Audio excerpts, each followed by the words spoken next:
Hi mga mi! Magandang araw and welcome! So for today's video, tara at samahan niyo po kaming tumingin nitong 3-bedroom house. Dito po yan sa probinsya or regional area dito po sa Australia. So kung makikita po natin, ang ganda at napakalinis. Ito po, yung mga tao po na nakikita nyo is kasabayan po namin na nagpa-schedule para tingnan yung bahay. So ang ganda po ng kitchen, talagang alam nyo na kung maganda, edi medyo pricey. Alam nyo naman po dito sa Australia, mataas ang cost of living. Medyo okay naman po yung sahod, pero syempre, kailangan po natin i-balance yung mga gastusin kasi talagang mahal. Ayan, ito nga po yung kanilang garden. O, diba pwede mag-picnic sa labas? Ayan, ang ganda. Pang party people. Yung garden nila usually, ayan, sa likod. At talaga kasama po yan sa mga bahay dito.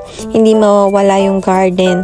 Kasi ang Australia ay gustong-gusto nila yung nature. Ayan.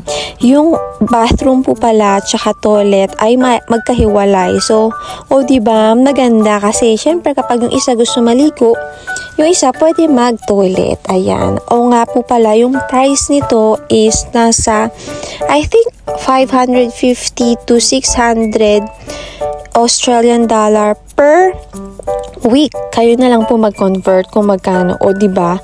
Per week po yan, ha? So, mapapahay na lang po tayo. Pero ayun nga po, hindi po kami natuloy dyan maglipat. At sinamahan lang po namin yung aming dear friend. Kasi, nag-initiate siya na gustong lumipat. Pero ayun.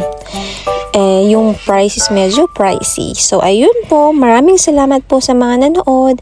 And God bless everybody. And thank you all for watching.